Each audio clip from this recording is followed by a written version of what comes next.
온 교회를 위하여 한 처소를 설치하였느라. 아멘. 오늘 본문을 바탕으로 하나님을 나타내는 성전이라는 제목으로 은혜를 나누기를 원합니다. 이 성전이라고 하는 공간은 하나님이 머무시는 공간이라고 오늘 본문이 이제 소개하고 있습니다. 성막에서도 하나님께서 그 성막 가운데 머무셨다. 이스라엘의 이 사람들이 믿었던 그 믿음이죠. 가지고 있었던 믿음입니다. 하나님께서 성막과 성전에 머무신다라고 하는 것은 하나님께서 우리 가운데에 거하시며 교제하시기 원하신다는 의미를 갖고 있습니다. 그래서 이 성전의 첫 번째 이 존재의 의미는 하나님께서 우리 가운데 거하시고 우리 가운데 교제하시기 원하신다라는 의미입니다. 이 신약시대에 와서 이것이 더욱더 분명해집니다. 성령께서 우리의 몸을 전 삼으셔서 우리에게 거하시죠. 우리를 성전 삼으셔서 성령님이 거주하신다, dwell하신다. 그것이 이제 신약시대에 오면서 우리가 깨닫게 된 것인데 더욱 그것이 분명하게 보여주는 사실이 하나님이 우리와 가까이 계시는 것을 넘어서서 아예 우리 안에 계시는 그 모습을 통해 우리와 함께 교제하시고 우리와 함께 살기 원하신다라고 하는 사실입니다.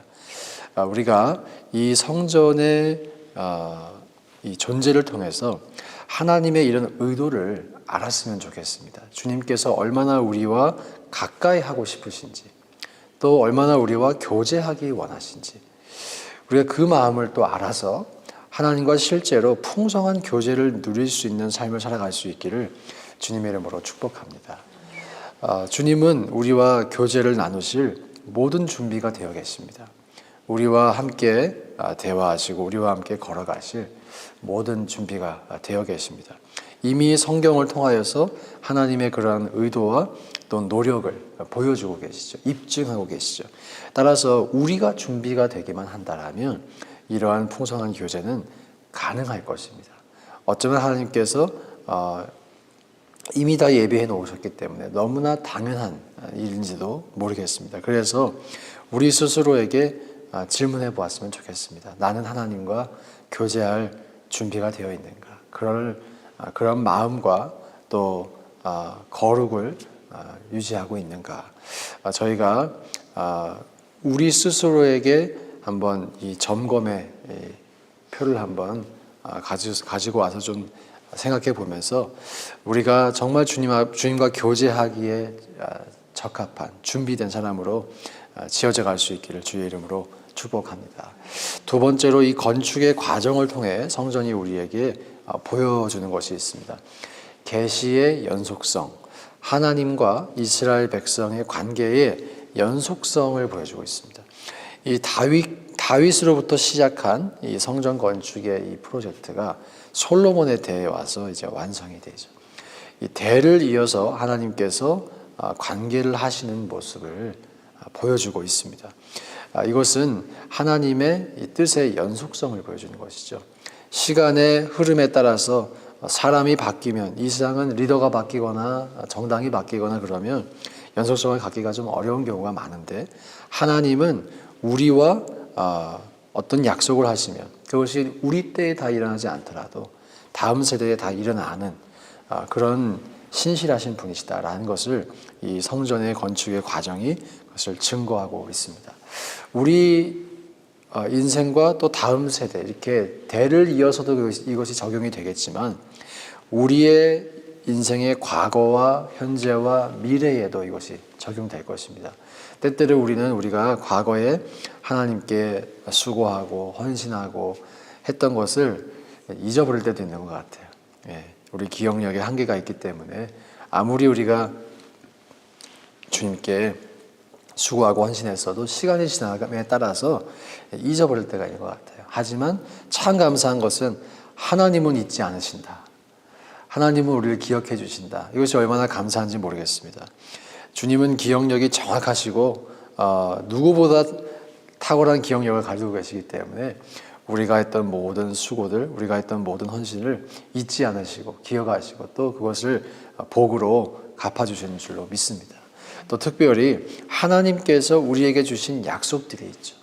주님이 우리에게 주신 약속들, 우리는 잊어버릴 수 있습니다. 하지만 하나님은 기억하신다.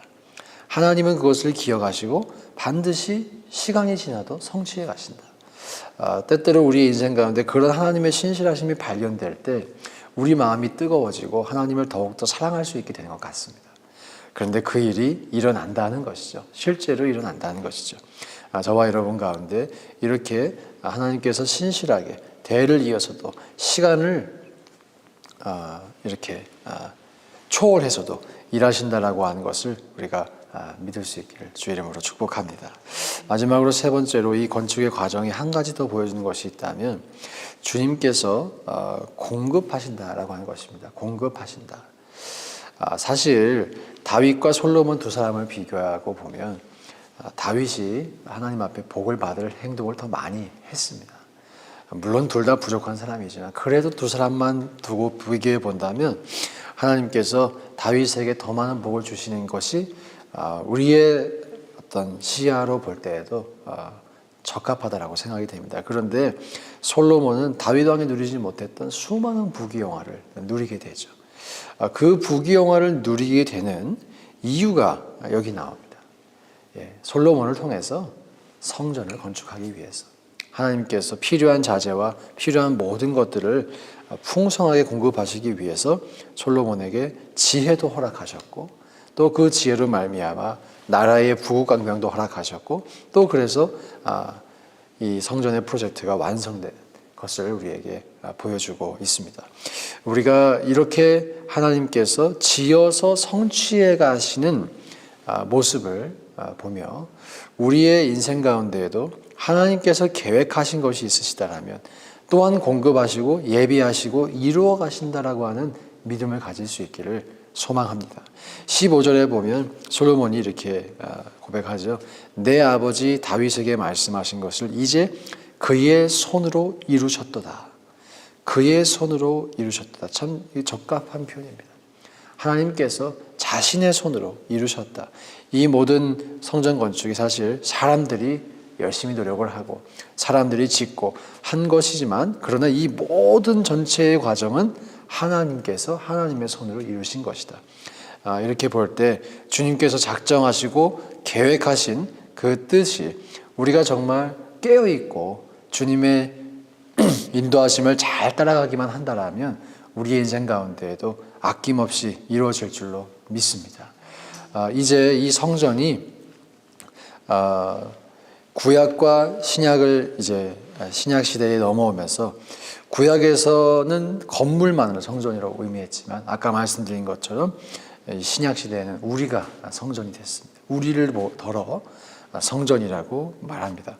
구약 시대에 이 성전의 존재가 하나님의 그 성품을 하나님의 신실하심을 나타냈던 것처럼 이제는 저와 여러분들이 주님의 성전이 되어서 하나님의 성품을 나타내는 데 쓰임 받을 수 있기를 간절히 소망합니다. 기억하기 원합니다. 주님은 우리 가운데 계시고 우리와 풍성한 교제를 나누기를 원하십니다. 하나님은 또 약속을 이루시는 신실하신 하나님이시고 또 그 약속을 지어 성취하시기 위해 필요한 것을 우리 모두에게 공급하시는 선하신 하나님이십니다. 오늘도 이 새벽에 우리가 그 하나님을 만나실 수 있기를 주의 이름으로 축복합니다. 함께 말씀을 가지시고 기도하실 때 하나님